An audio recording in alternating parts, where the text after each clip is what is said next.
So எல்லாருக்கும் வணக்கம், media நண்பர்கள் எல்லாருக்கும் வணக்கம். ராஜசேகர் மாஸ்டராக தான் எனக்கு தெரியும். ஸோ நம்ம நிறைய பேர் இப்போ வந்து அம்மா ராஜசேகர் தெலுங்கு டைரக்டர், தெலுங்குல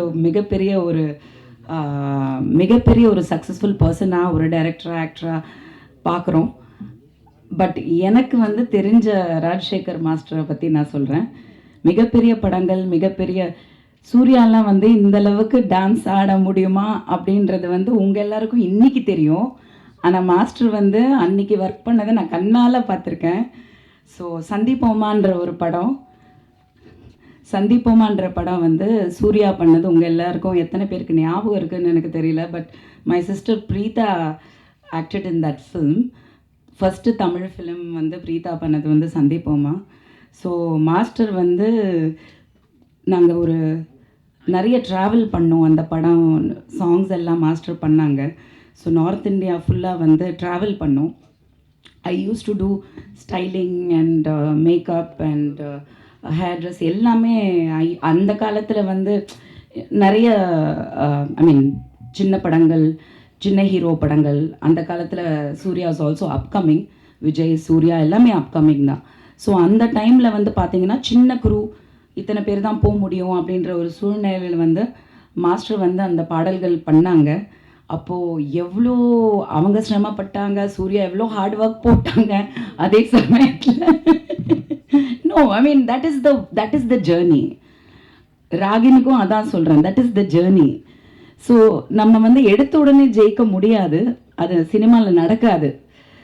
it takes a long time, behind the screen a long time. At least முன்னாடி வந்து ஜெயிக்கிறதுன்றது மட்டும்தான் தெரியும், பின்னாடி எவ்வளோ வேலை பார்க்குறோன்றது நிறைய பேருக்கு போய் சேராது.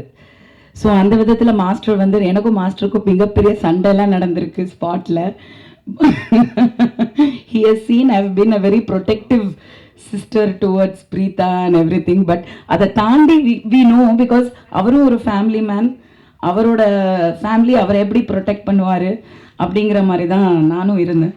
So we connected and I'm so proud to say that I'm seeing him here. இன்னைக்கு வந்து மிகப்பெரிய like more or less same age group தான் நினைக்கிறேன். பட் இன்னைக்கு இவ்வளோ பெரிய ஒரு டைரக்டராக, ஒரு சக்ஸஸ்ஃபுல் பர்சனாலிட்டியாக பார்க்கும்போது, சினிமா இண்டஸ்ட்ரியில் பார்க்கும்போது ரொம்ப ரொம்ப பெருமையாக இருக்குது. So congratulations first. ஏன்னா நம்ம ரொம்ப நாளாக சந்திக்கல. ஸோ படத்தை பற்றி சொல்லணுன்னா, வெட்டு பேரே வந்து வெட்டு 1 துண்டு 2ன்னு சொல்லுவாங்க இல்லையா. So first half and second half அப்படின்னு தான் நான் பார்க்குறேன். ஸோ அப்படி பார்க்கும்போது வந்து இன்டர்வல் பிளாக், இந்த படம் வந்து தெலுங்குல தலை, ரைட்? தலா, ஓகே. அதான் தலையா தலாவான்னு தெரில, நான் தலைன்னு சொன்ன தலா. ஸோ அந்த டைட்டிலில் வந்து ரிலீஸ் ஆன படம் மிகப்பெரிய வெற்றி அடைஞ்சிருக்கு தெலுங்குல. ஸோ நம்ம தமிழ்நாடை பொறுத்த வரைக்கும் ராதா சொன்ன மாதிரி அதர் லாங்குவேஜஸ்க்கு தான் நம்ம அதிகமாக சப்போர்ட் பண்ணுவோம், நம்ம லாங்குவேஜை விட அதிகமாக வந்து சப்போர்ட் பண்ணுவோம். ஸோ அந்த விதத்தில் வந்து இந்த படம் வந்து ஒரு தமிழ் பர்சன், நம்ம மாஸ்டர் தான் எடுத்திருக்காரு. ஒரு தெலுங்கு டைரக்டராகவோ இல்லை ப்ரொடியூசராகவோ இல்லை டெக்னீஷியனாகவோ நான் பார்க்கல. ஸோ உங்கள் எல்லாருக்கும் சொல்லணும் அது அப்படின்றதுக்காக தான் நான் அதை பற்றி, பாஸ்ட்டை பற்றி இங்கே பேசினேன். ஸோ கண்டிப்பாக வந்து அதில் வந்து உணர்வுகள் ஜாஸ்தி இருக்குது அந்த படத்தில். நான் பார்த்தேன் அந்த இன்டர்வல் பிளாக் வந்து it's amazing, something that we have to watch. அதில் வந்து பர்ஃபார்மர்ஸ் எல்லாருமே வந்து பர்ஃபார்மன்ஸஸ் வந்து ப்ரில்லியண்ட்டாக பண்ணியிருக்காங்க. சொல்லவே வேணாம், விஜிகாலாம் வந்து அவங்க வாய்ஸ் எப்படி மாடுலேட் பண்ணுறாங்கன்றதை நான் இப்போ தான் பார்த்தேன். இங்கே பேசுகிறதுக்கும் படத்தில் பேசுகிறதுக்கும் சம்மந்தமே கிடையாது. ஸோ அந்த விதத்தில் I think it is a action packed entertainer. And ராகின் next generation hero. So it's like மிந்திலாம் வந்து ரவி சார் சொன்ன மாதிரி அடுத்த வாரிசு தான், வாரிசு நடிகராக தான் சொல்லுவாங்க. ஆனால் இப்போ என்னமோ நெப்போட்டிசம் அப்படி இப்படின்னு சொல்லிட்டு கெட்ட வார்த்தை பேசுகிறாங்க இங்கிலீஷில். பட் அது எப்படி வேணால் சொல்லுங்கள், it is a part of our blood, our DNA. And அப்படி தான் மைண்டு ஒர்க் ஆகும்னும் போது நீங்கள் நல்லா படிங்க, தப்பே கிடையாது. நீங்கள் என்ன படிக்கிறீங்கன்றது வந்து முக்கியமே கிடையாது, நாலேஜ் தான் எல்லாமே. ஸோ நீங்கள் சினிமாவில் படிக்கலாம், எந்த இண்டஸ்ட்ரியில் வேணால் படிக்கலாம். ஆனால் சினிமாவை பிளான் பியாக வச்சிடாதீங்க. Keep it as your only option, first and only option. அதுலேயே நீங்கள் கான்சென்ட்ரேட் பண்ணுங்கள். Gather knowledge all your way, but do or die. அதில் மட்டும் தெளிவாக இருங்க. because cinema is never an option.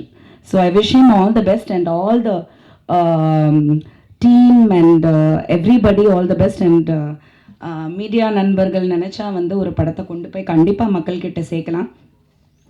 So தயவு செஞ்சு ரிவ்யூஸ் சரி, எல்லாமே சரி, எல்லா படங்களுக்கும் நீங்கள் தப்பாக கூட எழுதுங்க, உண்மை எழுதுங்க, தப்பு கிடையாது. ஆனால் கொண்டு போய் சேருங்கன்றதான் சொல்கிறோம். பெரிய படங்களுக்கு வந்து போகிற விமர்சனங்கள் வந்து ஜாஸ்தி இருக்குது, கிரிட்டிசிசம் கூட ஜாஸ்தி இருக்குது. ஏன் வந்து எல்லா படங்களுக்கும் நீங்கள் எழுத மாட்டேங்கிறீங்கன்றது வந்து மிகப்பெரிய கொஸ்டினாக இருக்குது. நிறைய படங்கள் ரிலீஸ் ஆகுது, எல்லா படங்களும் ரிவ்யூஸில் வருதான்றது இல்லை. அது ஏன்? இங்கே வரும்போது எல்லாரும் எத்தனை பேர் வர்றீங்களோ அத்தனை பேர் தான் வர்றீங்க, ஓகே. பட் அதே இம்பார்ட்டன்ஸ் கொடுங்க, திட்டுங்க, எங்களை திருத்துங்க, ஆனால் நீங்கள் எழுதுங்க, குரல் கொடுங்கன்றது தான் என்னோட கோரிக்கை. ஒரு ப்ரொடியூசர், டைரக்டர் அண்ட் ஆக்டராக நான் கேட்குறேன். பிகாஸ் எல்லா படங்களுக்கும் ரீச் வேணும், மக்கள்கிட்ட போய் சேரணும். அது நெகட்டிவாக இருந்தாலும் சரி, பாசிட்டிவாக இருந்தாலும் சரி, கொண்டு போய் சேருங்க.